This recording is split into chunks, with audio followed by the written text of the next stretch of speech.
But let's hang on for a minute and see if it just happens to drop. Drop now. Viz tweeted? Okay. Hold on a sec.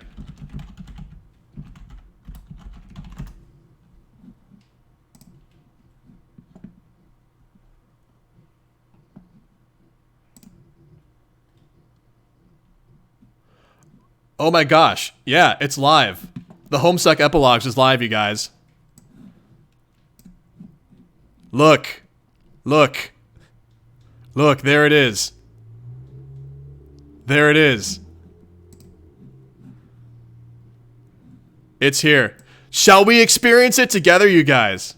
If some of you want to go off and just read it by yourself, that's fine. But do y'all want to do this right now? We can do this right now. Okay. Holy crap, you guys. Like, what timing? What timing? Oh my god. This is amazing. Okay. Here we go, guys. New Homestuck content. Let's go. Let's do this. The Homestuck Epilogues. What is this? Oh my god.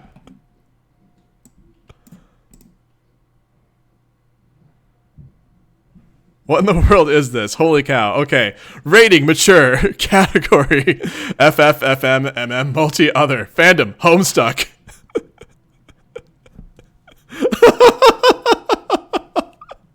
Oh my gosh. It does look like... Wow. Anyway, characters. John Egbert, Rose Lalonde, Dave Strider, Jade Harley, Jane Crocker, Roxy Lalonde, Jake English, Dirk Strider, Barack Obama,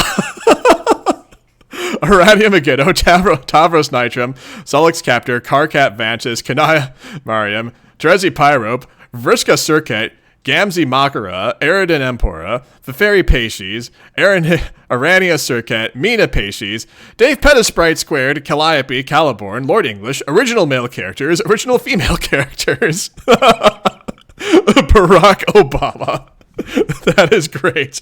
Content warning. Graphic depictions of violence, major character death, rape, the economy, xenophobia, pregnancy, alternate universe, mind control, non-con, breastfeeding, misogyny, sexism, transphobia, misgendering, canon compliant, canon divergent, redemption, dubious consent, mind break, world war, political intrigue, robots, child abuse, rough sex, child neglect, alcohol use, breast milk, death, incestuous undertones, mental illness, suicide, polyamory, clown dynamics, meta, abuse, fridging, genocide, diapers, murder, honk, children, gender transition, depression, toxic masculinity, sexual abuse, friends to lovers, speciesism, babies, manipulation, gore, infidelity, marriage, non-binary characters, milking, identity questioning, feet, political rebellion, fascism, rapping, drug use, funerals, religion, eating, food, aliens, possession, light BDSM, theft, furry, anthropomorphic characters, power imbalances, blood, trickster mode, body horror, gerrymandering, starvation, cuckolding, interspecies relationships, guns, assassination, alien biology, detransitioning, chronic illness, vomit, drugging, cannibalism, unhealthy relationships, capitalism, eggs, slut-shaming, black romance, kidnapping, Fago. Hey! Fago! Bimbofication, poisoning, teenagers, domestic abuse, reality television, ovipositioning, ghosts, revolutionary rhetoric, self-sacrifice, propaganda, super PACs, Pika, early 20th century dance movements, prison camps, existential crisis, xenophilia, daddy issues, bad parenting, addiction, clown. Languages? English. This is... Oh my god. If this is, like, written as if it were, like, a fan fiction written by Cankry, I'm gonna be so mad. Anyway, summary. 10 years after their adventure began, the heroes are enjoying a well-earned retirement on Earthsea. But John still has one last choice to make.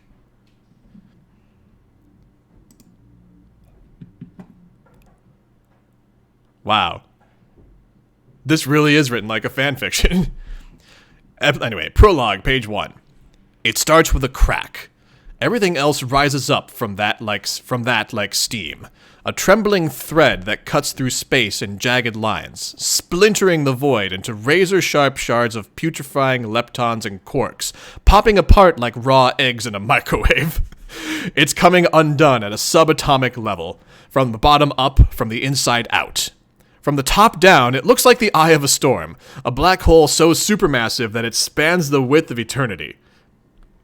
It turns infinity into something as thin and fragile as cellophane, shreds it of its dimensions, a piece of paper pinched together at either end, a hole poked through it. At the center of that hole, the edges can be heard fraying. Pandemonium, as continuity buckles in the middle and the two ends come smashing together. Around the hole, ghosts scream. They claw at the dying borders of their dreams with fingernail-chipping desperation. They whip together like the wind, trailing the mutilated streaks of their hypothetical futures with them. It's a multifractal neon cyclone of primordial conclusion. A churning blender of hyperfinal, catastrophically terminal, overwhelmingly permanent double death. The screaming distorts and plunges low as it gets closer to the cavity. At the center, that distortion turns into an eerie music. That's where the cacophony ends. The shattering, the screaming, the squelching.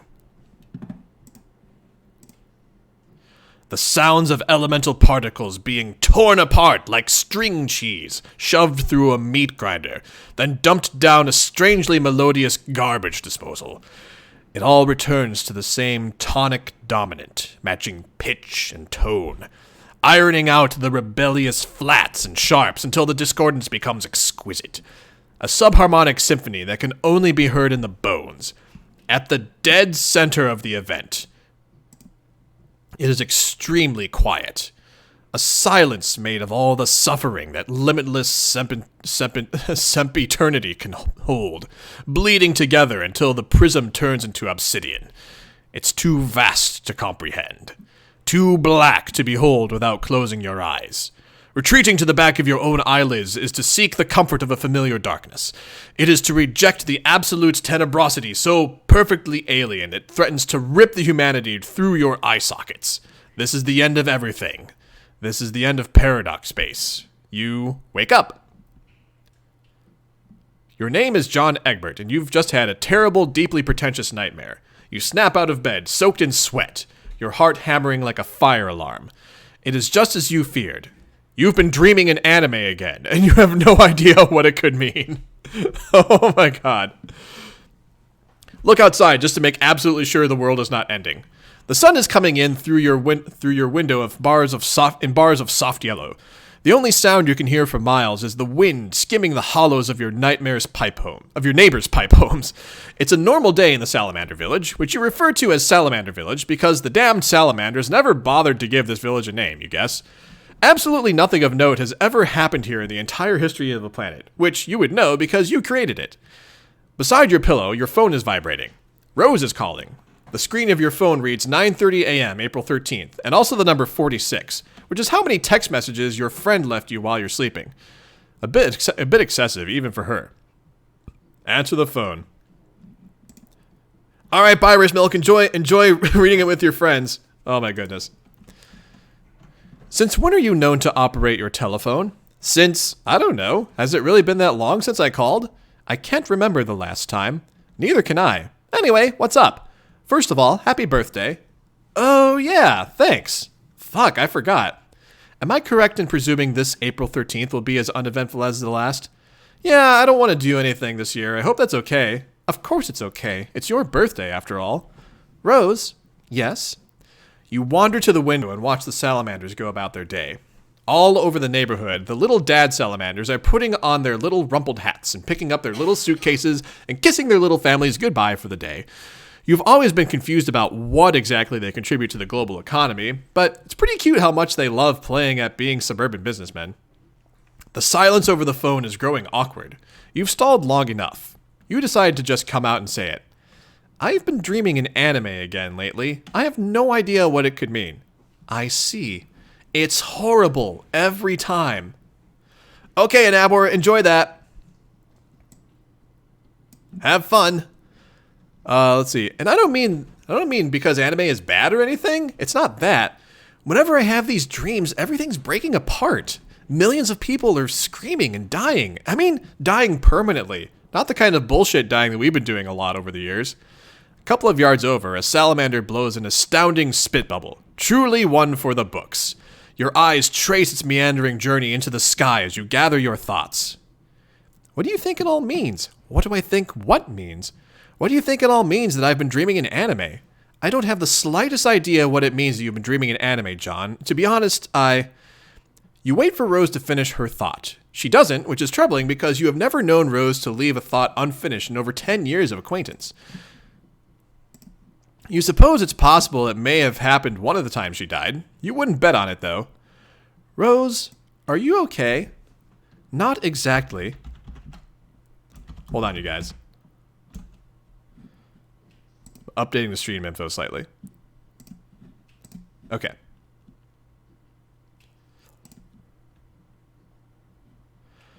Yeah, this is like book length, then I don't know. I'll at least read a couple pages and see, like, if we can kind of get a sense of what's going on here. You wait for Rose to finish her thought. She does. You wouldn't bet on it, though. Rose, are you okay? Not exactly. What's wrong? I think my condition's been getting worse lately. Condition? It's why my message probably sounded urgent. You left 46 messages. Yes, they were all urgent. Oh, I don't think I can wait much longer before telling you. I held out for as long as I could. I figured your birthday was as good a time as any to let you know. Let me know what? It's crept up on me these last couple of years. Gradually enough to ignore it as it was happening, but I can't anymore. Lately, the visions have been overwhelming. Visions?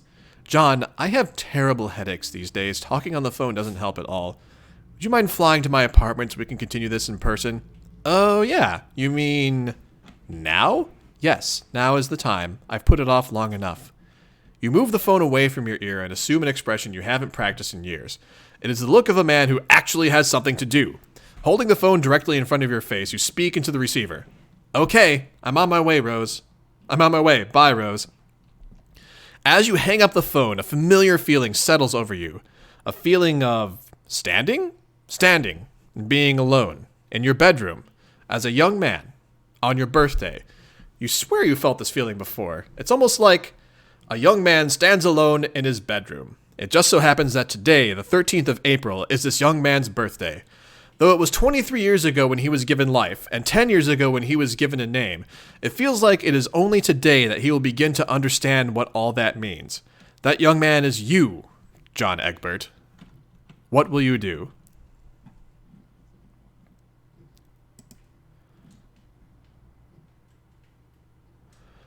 When you arrive at Rose's apartment, you find her asleep on the couch. You slide the balcony door open quietly. Rose? Her eyes flutter open. She looks like a ghost, and not the kind of ghost that looks and acts exactly like an alive person. How long have I been sleeping? I don't know, I just got here. Are you okay? I'll be fine. That looks like a lot of pills you're taking there. Yeah, it's not what you're thinking, though. What am I thinking?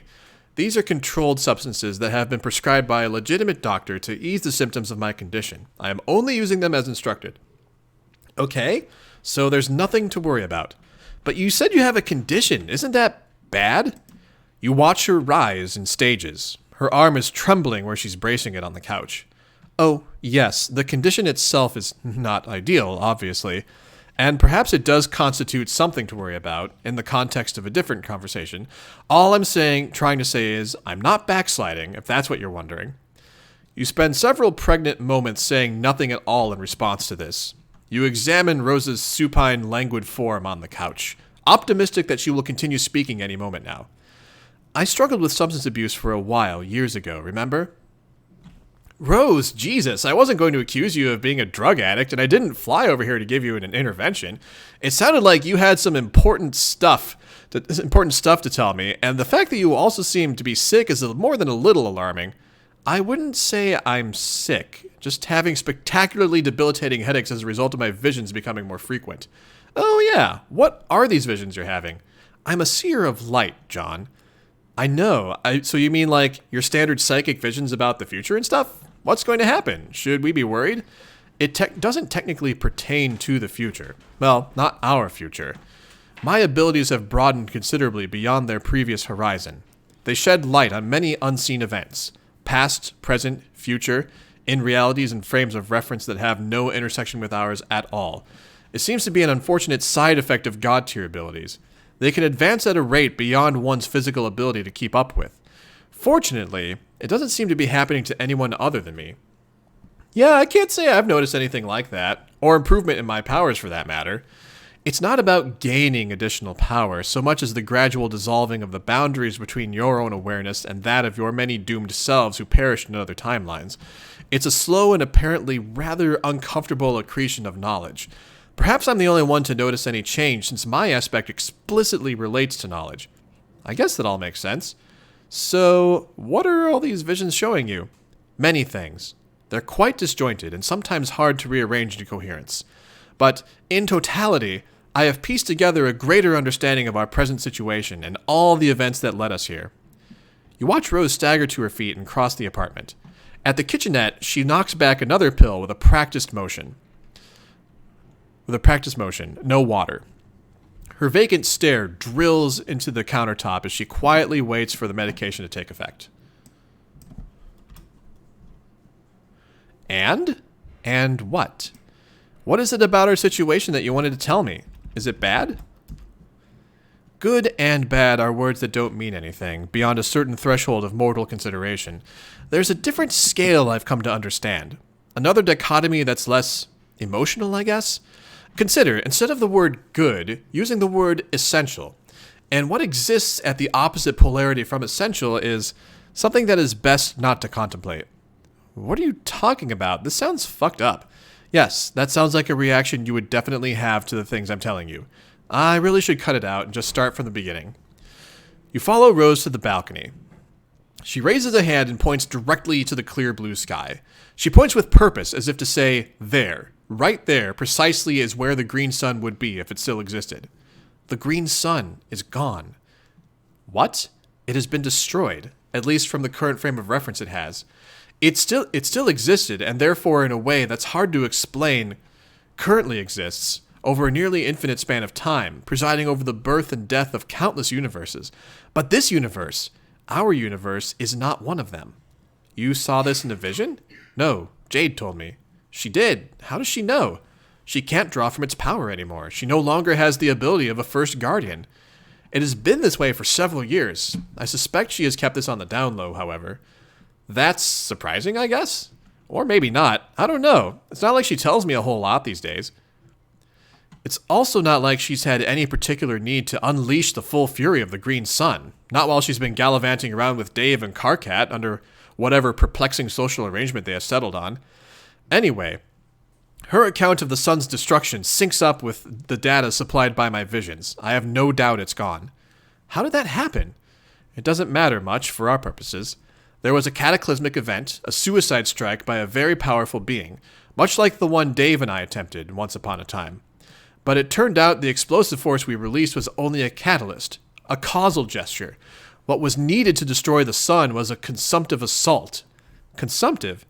The entire sun was swallowed by a supermassive black hole. I digress, though. You press your eyes shut just for a moment. Behind them, you see a black hole so supermassive that it spans the width of eternity. You quickly open your eyes again and pretend to forget what you just saw. Oh my goodness. Alright, bye, Glitchface.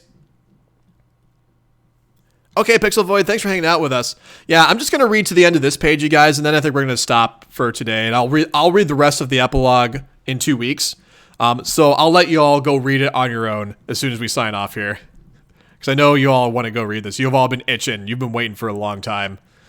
I've been waiting. I waited for like 2 minutes from the end of Homestuck to the release of the epilogue, so I'm a bit spoiled. You shrug and try to look casual. You pull off the most casual shrug that a guy has ever shrugged when being presented with the inevitability of his own fate. If Rose were looking at you right now, she would be totally convinced that you are approaching this topic with a level of nonchalance that is entirely plausible and genuine. You're sure of it. Yeah, I had a feeling that was going to come up again someday. I'm sure we all did. That is, even those of us without visions. I was doing my best not to think about it. I guess we can't put it off any longer then? Now is the time. We are rapidly approaching a point of no return. If the decision isn't made soon, it will be too late. The issue will no longer matter. When exactly is the point of no return? Today. Wow. Okay then. First, one question. Why? Why what? Why do I need to go back and beat him? I mean, sorry if this is a stupid question. I guess he's a huge, awful monster, and that's just what you're supposed to do with huge, awful monsters, take them down for their crimes and such. But why does he actually need to be defeated at all? To be honest, it's been years since we've even bothered thinking about any of this, and everything seems... Take a look around and survey the current status of all life on Earth, which is totally possible to do from the vantage point of a single apartment balcony. Fine? Of course everything is fine here. We're outside of canon now.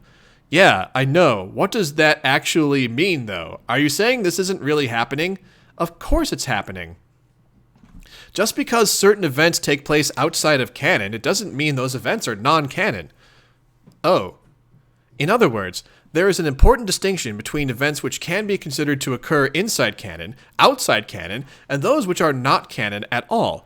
The day we went through that door and claimed our reward, we passed a threshold between continua marked by differing degrees of relevance, truth, and essentiality. Those are the 3 pillars of canon. What? Hey, Wildcard. Yeah, the epilogue dropped like a few minutes ago. Rose shoots you an irritated look. You know what that look means. It's reserved for the sort of bozo who just said what once too often. Any event said to take place inside canon will have non-zero values of relevance and essentiality, while maintaining an absolute foundation in truth by definition. Whereas events outside canon have diminished values of relevance and essentiality, or, for the most part, can be considered neither relevant nor essential at all. But such events can't be said to be untrue either. Instead, it's better to regard their truth value as highly conditional. Are you still following? Say, oh yeah, totally. Oh, yeah, totally.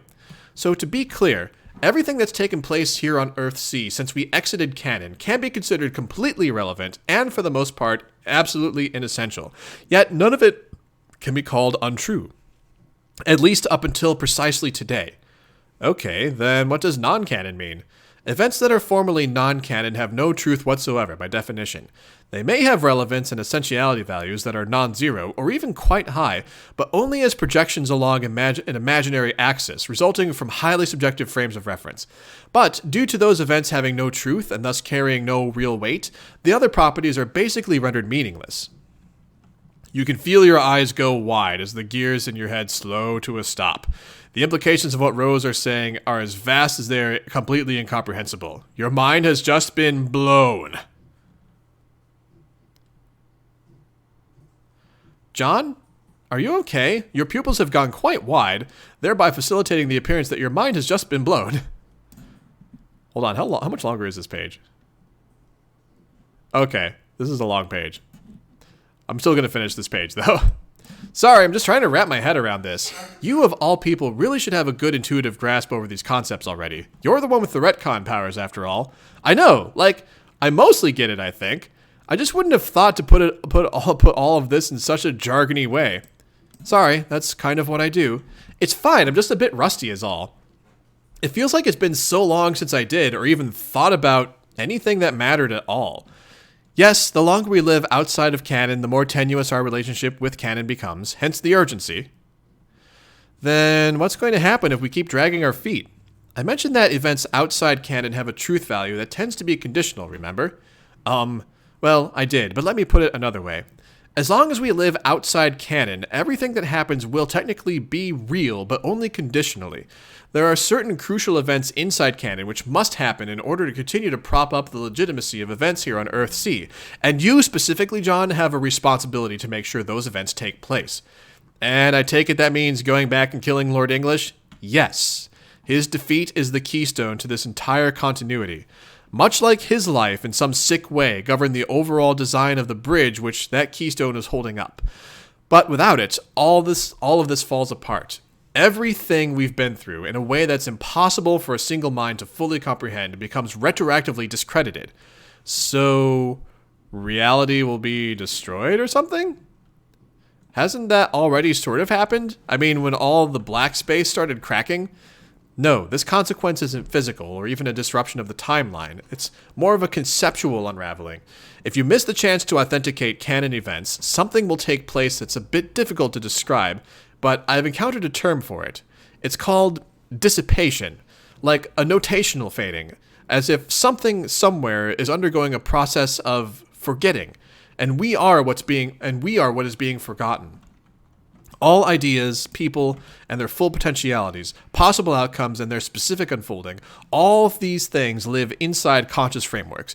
The further removed we get from authentication of canon events, the less relevant they become, and they slowly fade from the conscious frameworks which kept them stable. Make a theatrically startled expression. Okay, I guess we don't want that to happen. Or unhappen. Whatever. So I just retcon-proof back to English and start, brawling with the dude?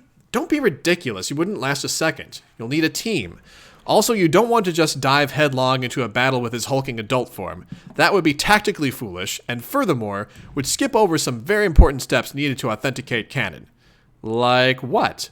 I mentioned that English's defeat was the keystone to the continuity, but this is an oversimplification. Yeah, this is such a fourth wall break. I'm on the second page of the epilogue. Actually, it's epilogue/prologue/2. So this could actually be a thing that goes on for a while. But anyway, I'm going to get to the end of this page. Let's see. Like what? Yikes. Well, we sure as fuck wouldn't want to simplify anything. John, please don't be a bitch. I'm unwell, remember? Sorry. The true keystone, which is a necessary component of his defeat, is the juju. The house-shaped object you stuck your hand in to gain your retcon powers. Oh yeah. While empty, it resembles a gap, like a hole in canon whose only purpose is to be filled. In serving that purpose, it grants one with the radical canon-altering powers that would be needed to fill it. Once filled, it becomes solid. No longer a gap, but a serviceable load-bearing wedge in our continuity, like a keystone. And once delivered to Lord English and directed his way, it empties itself again, releasing its narrative-bridging payload. It functions as a weapon, and in some manner will bring about his demise. In some manner? It's a complicated artifact, as old and unfathomable as anything else in Paradox space, like the Green Sun, or English himself. Don't worry about it for now. The important thing is that, in the due course of your travels, you end up loading and unloading this weapon. How am I going to do that? Once you set things in motion, it should just happen naturally through the narrative momentum of your journey. I'm really just warning you about it, rather than instructing you. Okay, thanks. You're welcome. Rose looks at her phone. You recognize Kanaya's distinct typing in the window. Rose's thumbs begin to fly across the keypad. She continues to text as she talks. So, if we're going to go back and kill him in time to authenticate canon, I guess we have to get going soon. Like, today? Yes. Are you sure you're actually up for a fight, though? No offense, but you're looking a little worse for the wear. I'm not going. Oh, none of us are. Only you. What? But you said, John, this is the victory state. What the hell does that even mean? When we went through the door and passed beyond the threshold of canon, we effectively retired from bearing any responsibility for influencing canon events. We've all been sort of decommissioned as active players on the cosmic stage, with severely diminished relevance attributes. All of us except for you, of course, since you've retained your retcon abilities. Okay, I get that, kind of. But couldn't you all just come along anyway? We could, but it wouldn't serve any purpose. It wouldn't plug up the remaining dark spots in canon. You'll need a group of active players, those still stuck inside the stream of canonic karma. Who? Nothing too extravagant, just different versions of us.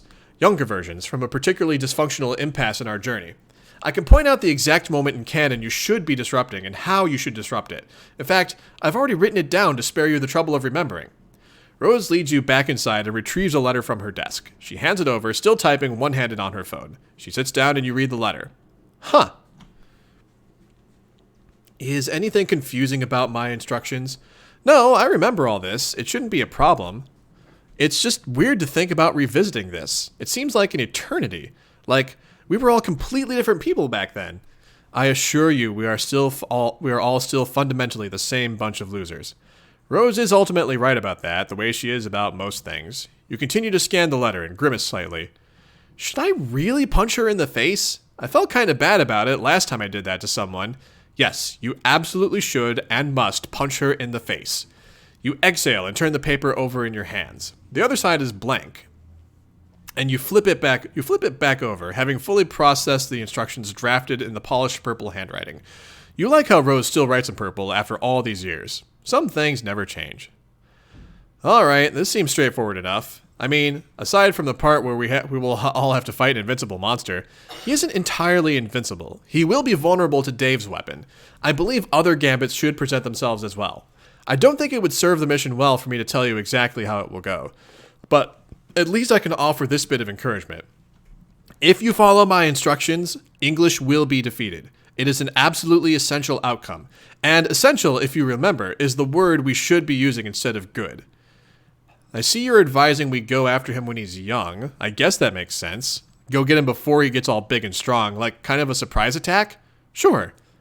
That dude sucks. He was taunting me a while back. Like, I think he wants me to come fight him. Anyway, I just ignored him, obviously, because I'm not a stupid idiot. But I guess today will be his lucky day. You take a seat next to Rose on the couch.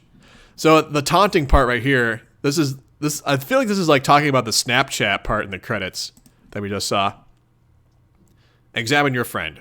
Her eyes are closed and her hands are folded in her lap. She's not asleep, but she looks wasted, like all the life in her has been sucked out through a straw, like she's insubstantial. When you were kids, you always thought that Rose Lalonde had all the answers, that she could fix any problem with a wall of text and a witty rejoinder. You guessed that much about her hasn't changed. She's still trying to solve the problems you all left behind. You can't believe how sick she looks. How did this happen to her? I should probably get going and let you rest. We can talk all about it when I get back. I'll fill you in on how it went. Hopefully you'll be feeling better by then. Oh, yeah. Is something wrong? Rose opens her eyes and looks at you, but says nothing. She just looks. I'm not scared if that's what you're worried about. You already said we're going to defeat him, so nothing to fret over, right? Yes, you... Something flickers through her eyes, almost too quick to catch. When she smiles at you, it's warm and sincere. You're going to do great. Rose slides her arms around you. After a while, she releases you from the embrace and gets up to fetch her bottle of pills. She pauses at the bathroom door to look at you one more time. Goodbye, John. She closes the door behind her. Look at the letter. You run your thumbs along the edge of the paper. Is this really it? One hug from Rose and you're off to face your destiny? The instructions in the letter are clear, but you aren't sure precisely what to do next. Inertia and indecision. Keep your feet planted firmly on the carpet. Then, as if directly answering your quandary, the phone buzzes in your pocket. It's a text from Roxy. Read text. It sounds important. You get up to go without even thinking about it. You exit through the sliding glass door and leave it open behind you.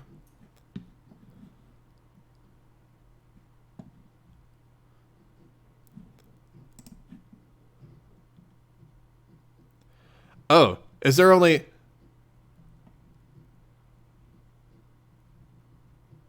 Sailor Lunacy, when you say there's only one more page, like... Has anyone looked ahead at, like, the rest of the dialogue? Like, do you have a sense of how many pages it is?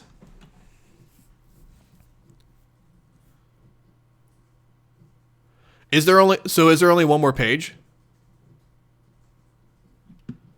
Okay. All right, well, let me go ahead and click on the next page then. All right, this page looks like it's not as long looking at the script. So let me read this page. So there's more coming. So this is all we're getting for now. Okay, gotcha. Well, let's wrap this up then. It's a beautiful day in the Carapace Kingdom, just like it was in the Human Kingdom, and just like it was in Salamander Village. For whatever faults this paradise you created might have, you sure don't hear many complaints about the weather. You're sitting with Roxy and Calliope on a giant chessboard patterned tablecloth. It's a nice touch, you think, but if you spent any time shopping in the Carapace Kingdom, you'd know most things you can buy are chess-themed. Friendly Carpathians go about their day around you, passing through the park with their eyes politely averted as they pretend not to notice that 3 celebrities are having lunch in the grass nearby. It's extra polite of them because you and Roxy are having a very personal conversation. She looked all right, just mostly tired. At least she seemed to have enough energy to babble at length about philosophical gibberish, things about canon and such. LMAO. Guess she filled you in on the ultimate self junk then. The what? The shit where she starts knowing everything and feeling bad. Oh, that's not the term she used. She just kept describing it as a condition. You haven't been feeling anything like that, right? What, getting to know my ultimate self? Yeah. Man, I've barely got a hold of my basic ass self. Yeah, she said she was the only one going through this that she knew of. Poor Rose. At least all that medication seems to be keeping her sort of functional. Roxy gives you a serious sidelong glance. Remember that totally unprovoked spiel Rose gave you about substance abuse? She said it wasn't like that. I mean, she said it was under control. Well, what the fuck do I know? The only illicit substance I've ever done is lick that stupid trickster lollipop. Never again! Oh my god. Yeah, whatever. I can't say it's much my business anymore.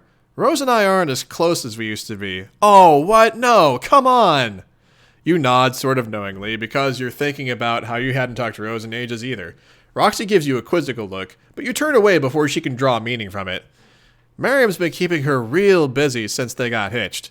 They both vanished down the brooding caverns, and that was pretty much that. Only since she got sick and spent more time at home did we start talking more again. It's been great, but our conversations have been a little bit upsetting. And here it comes, the thing you were trying to avoid thinking about the moment Roxy texted you about how you haven't talked to Roxy in ages either. You're having such a nice time ignoring that fact, too. Change the subject. So, are you and Callie still living at the same place I last saw? The one near the tower?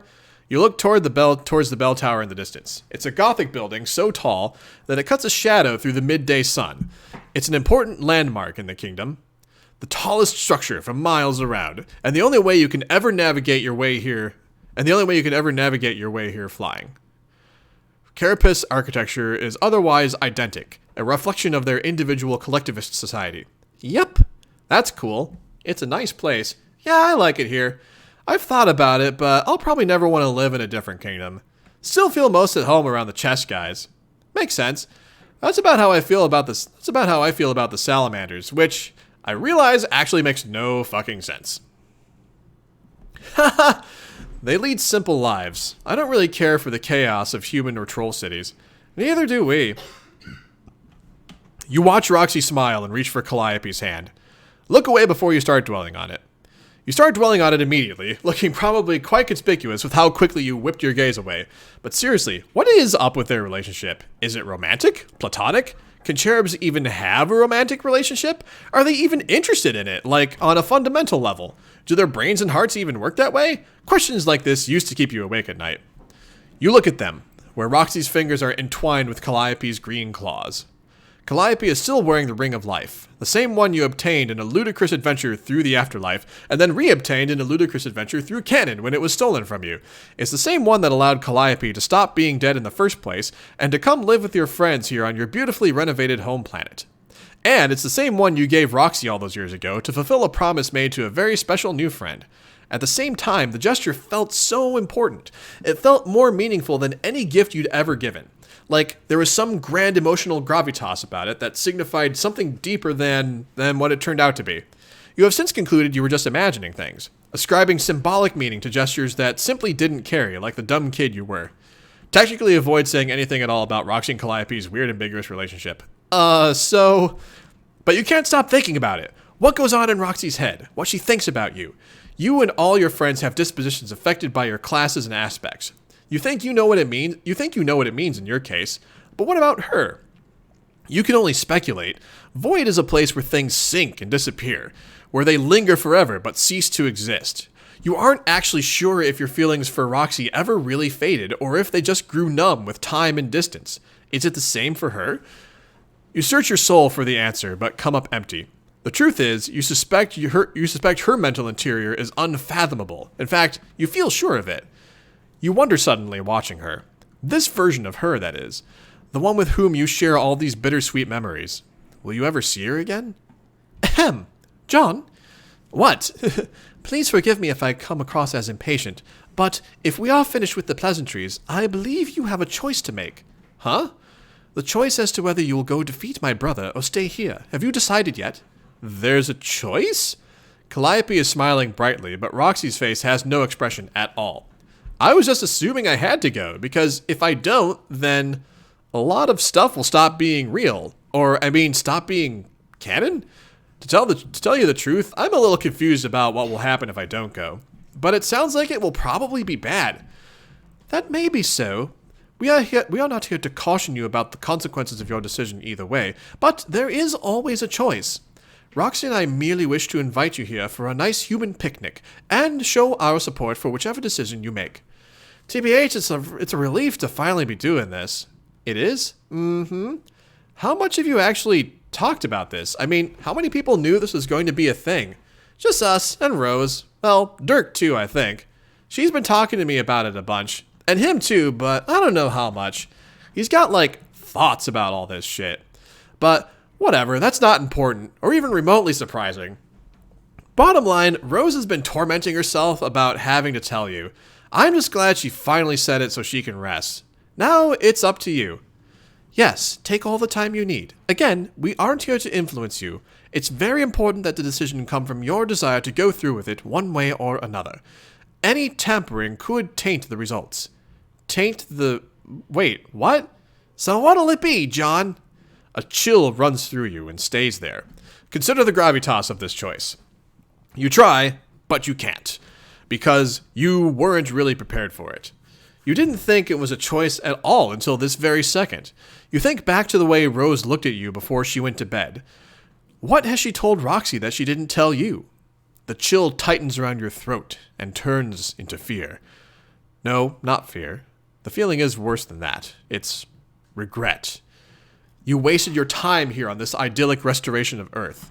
Why did you spend so much time alone, moping around the house mourning your dead father, who probably would have wanted you to get more enjoyment out of your teen years, as well as your unusually early retirement? There's so much you could have done. You could have even reached out to Roxy again. Maybe she was waiting for you to do that. Maybe your withdrawal hurt her. Maybe she was heartbroken, just like how you kind of feel right now. You study her perfectly stoic face and conclude nothing from it. Her expression reminds you of how Dave used to look when you first met for real, before years of living with Carcat softened him up. Impenetrable cool. It's too late to figure any of this out now. You fucked it up already. Unless, of course, you choose to stay. Upon further examination, you realize that Roxy's stoicism isn't cold. There's concern there. She is displaying restraint, keeping quiet while you make up your mind. You're sweating, you realize. Cold sweat.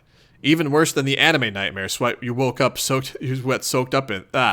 Even worse than the anime nightmare sweat you woke up soaked in this morning. John, you okay?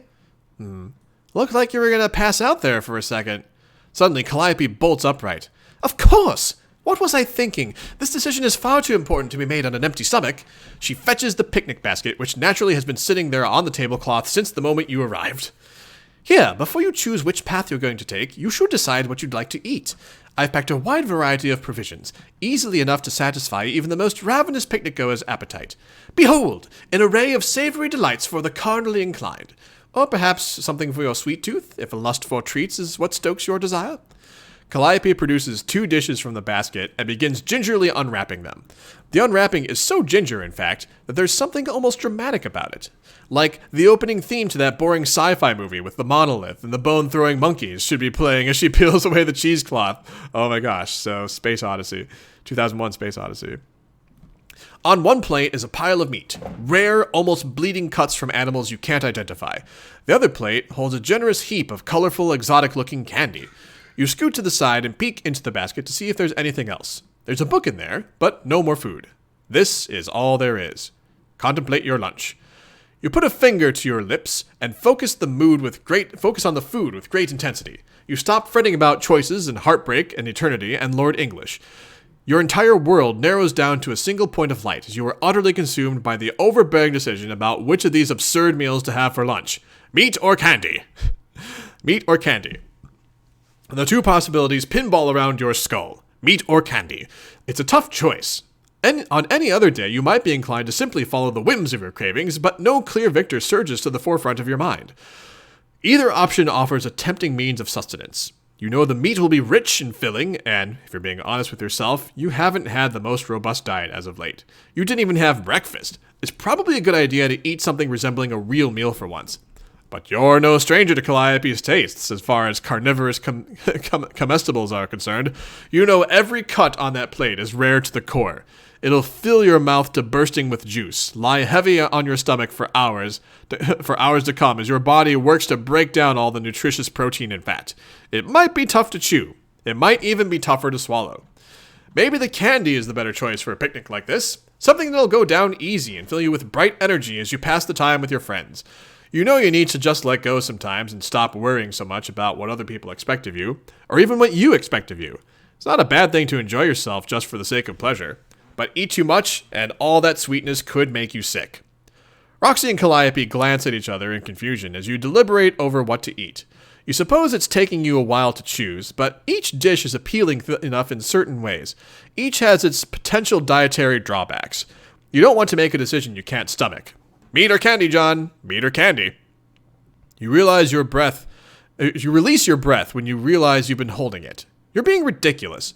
What's the sense of fussing over lunch? In the end, it doesn't really matter. Whatever you choose, it'll all be flushed down the toilet tomorrow.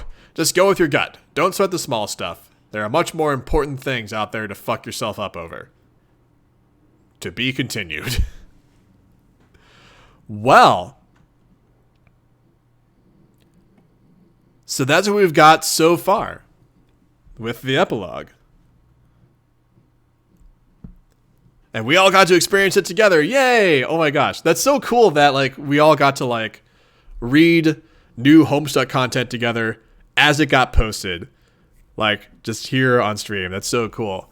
So, well, we are not done with Homestuck yet after all, friends.